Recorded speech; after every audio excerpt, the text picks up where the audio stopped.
Hey friends, Emily here from Handmade with Love. Today I am sending off a itty bitty package and I just wanted to give you some advice and show you what I'm sending. So sometimes it's hard to package small boxes, and I would also, whenever you're doing this, I would look at your different options for the way that you send it out, like what you actually package it in.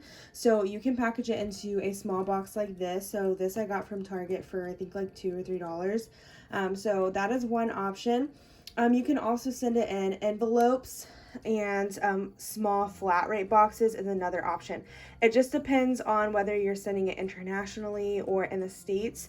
So just kind of look over your options. I know that a lot of the times if you're sending within the States to a different somewhere like kind of near you, it's usually cheaper to do it in like a bubble mailer. But this is going international and I want it to be a little bit more secure. I think that the bubble mailers get thrown around a lot, unfortunately. So do boxes really, but I think that this is just a little bit better protected. So that is why I'm sending it in this.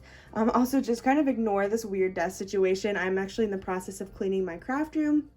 But before I can fully do that, I do want to go ahead and get these packages out and show you what I have. So I have a few things over here that Maddie made me that I'm like just took some pictures of. So if you want to watch this video, I will try to remember to link it below for you. But yeah, today I just wanted to quickly show you what I'm sending in some small mail. Sometimes it's hard to think of things that are small that you can send, and it's really easy to get carried away.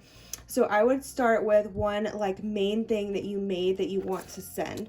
So for that, I included this tag flip. So I'm going to go ahead and show you what it is. And I measured my tag flip to make sure that it would fit in this cute bag because I really love this bag and I thought that it would be perfect for going into this box. So this is the tag flip that I made. It is a regular size tag flip, so it's not mini or anything like that. You can make mini tag flips. I've seen people do that for really small packages. And instead of using a binding ring, just use some trim to tie off the tags because that'll make the overall weight and size a little bit smaller because your tags are going to be stuck together here like this instead of having this big thing, because the smallest it can go is kind of on the side and that's only a little bit. So just keep that in mind if you do send a tag or even like some sort of flip book that has binding rings. Try using trim if you want your package to stay small. Okay, so that is the first thing that I'm sending, and I'm just going to kind of fold that over so that it fits in here. And on the bottom I have some embellishments.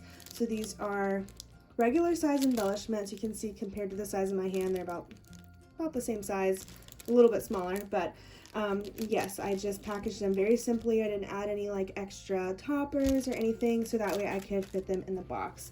Another suggestion I would have is to have a box in mind that you want to send in before you actually ship it out, because sometimes whenever people have to try to cram stuff in boxes, they end up having to oversize and continually get upgraded boxes, and then that's whenever it gets expensive, is when you're having to continue to get bigger things to send. And yeah, so just try to figure out your box and then from there work with what you're sending in it, so that way you can make sure that everything fits as you go.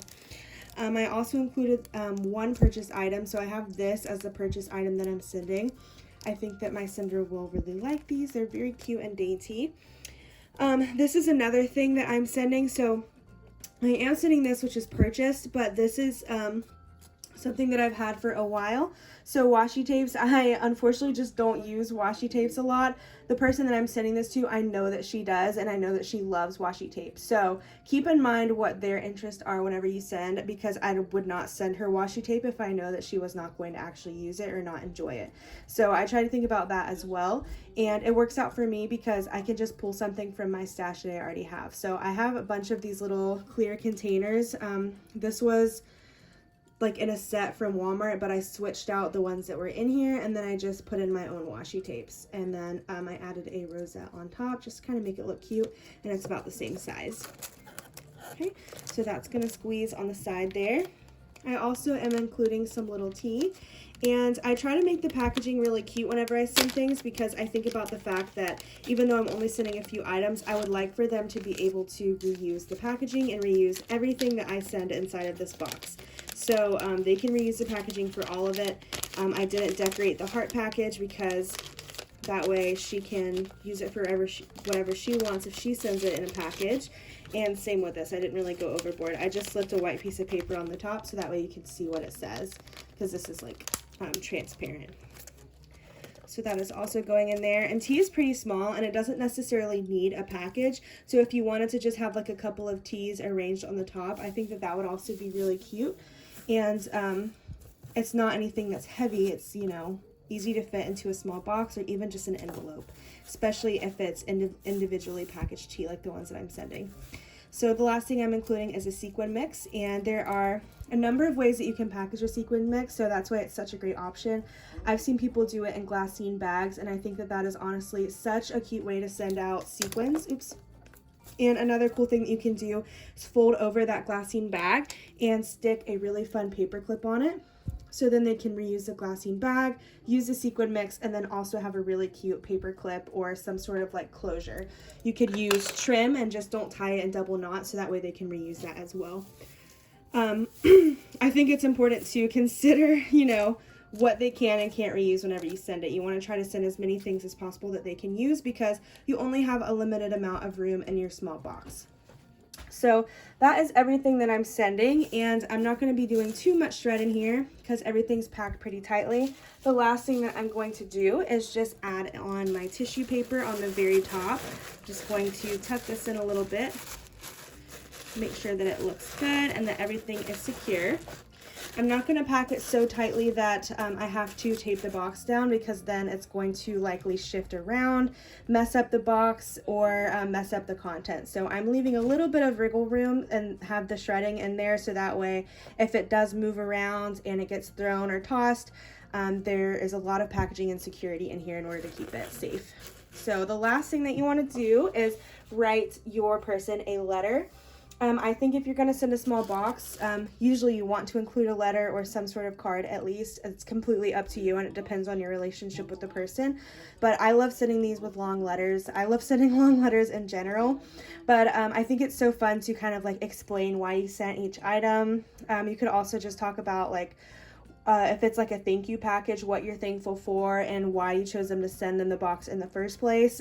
Sometimes that explains things, especially if it's like a RAK mail, a random act of kindness mail. That helps too. So it's totally up to you and what your preference is. In this case, I did a card because this is a thank you package. So hopefully Maddie won't watch this video before she gets the package. I would feel so bad, but I know she's been really busy lately, so I'm not sure if she will have time to watch a video. But yeah, inside the card I just make it really detailed, and I try to include like, you know, why I sent it, thank you for what you sent to me, because she was my secret Cupid. So that is what this is in return for. So yeah, if you want to, you can add more shred, more decorations at this point, or like confetti. I'm going to keep it pretty simple this time because my box is very full, so you can see it is full to the brim. And the last thing that I'm going to do is I just wrap it with wrapping paper. It depends on how exactly you're mailing it. So if you're doing it like as a flat rate, then you don't want to wrap it. You want to make sure they can see that you're using a flat rate box, which technically they measure it anyways, and if they see that it like qualifies as a flat rate box, then normally they'll do that for you. It just kind of depends on where you go. Like the people that I go to, they know that I always wrap my boxes. So for the first couple of times, I would say don't wrap it, just so that way they know what it is. This is going internationally, and I'm going to ship through UPS this time, so it doesn't matter that the box is wrapped. So that's what I'm going to do now, and then I'm just going to leave a little bit of space to put their address and then my address in the corner. That's usually how I do it. You can just use copy paper or like cardstock paper to do that. Not anything fancy. So yeah, I hope that you guys enjoyed watching this video. I can do a part 2 for you if you want. I am sending out one more package to a pen pal, and that one's going to be very small as well. It's going to be about the same size, except it's a rectangle and not a square. So if you're interested in seeing more and you have questions about a RAK mail or how to send small packages, more questions about like the whole postage and like how all of that is a factor, I'm not an expert, but I can tell you what I've learned over the years. So just let me know if you like this and if you would like to see more of these videos in the future. Have a great day. Bye.